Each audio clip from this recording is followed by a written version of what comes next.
3 મિનિટમાં વરસાદની સિઝનમાં ખાવાની મોજ પડી જાય તેવી મકાઈની વાનગી બનાવવા માટે આપણે એક મકાઈનો ભૂટ્ટો લઈ લીધો છે, જેને સારી રીતે સાફ કરી લીધો છે અને પાણીથી ધોઈ લીધો છે. ત્યારબાદ ચોપિંગ બોર્ડ પર આવી રીતે આપણે એના 2 ટુકડા કરી લેશું, જેથી એના દાણા કાઢવાની સરળતા રહે. હવે એક ભાગને આવી રીતે ઊભો કરીને ચાકુની મદદથી આપણે આવી રીતે દાણાઓને કટ કરી લેશું. આમ કરવાથી દાણા ફોલવાની પણ જરૂર પડતી નથી અને ભૂટ્ટો પણ આખો આપણો કટ થઈ જાય છે. તો આવી રીતે આપણે બધા દાણાઓ કાઢી લીધા છે.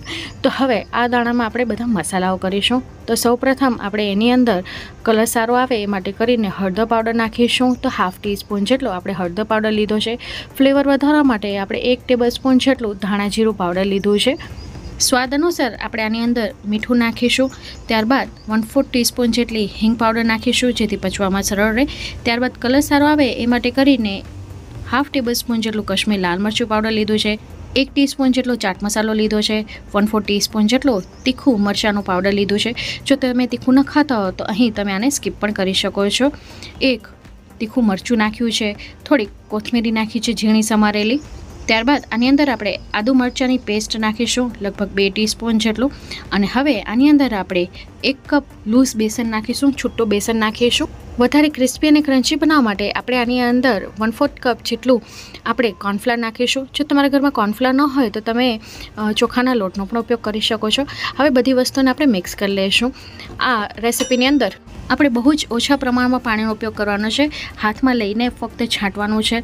બહુ આપણે જે ભજીયાની અંદર આપણે બેટર બનાવી છે એ રીતનું નથી બનાવવાનું.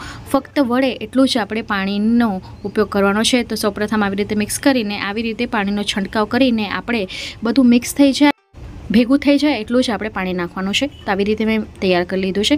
હવે બાજુમાં તેલ ગરમ કરવા માટે મૂકી દીધું હતું. તો આપણે થોડુંક કડકડતું તેલ આની અંદર ઉમેરીશું અને ચમચીની મદદથી મિક્સ કરી લઈશું, કારણ કે તેલ અત્યારે ગરમ છે. તો અહીં બધી વસ્તુ આપણી મિક્સ થઈ ગઈ છે. હવે બાજુમાં તેલ ગરમ થઈ ગયું છે તો એના પહેલાં થોડી કોથમીર નાખીને સારી રીતે મિક્સ કરી લઈશું. તેલ આવી ગયું છે તો હવે આના આપણે નાના નાના ભજીયા પાડતા જશું.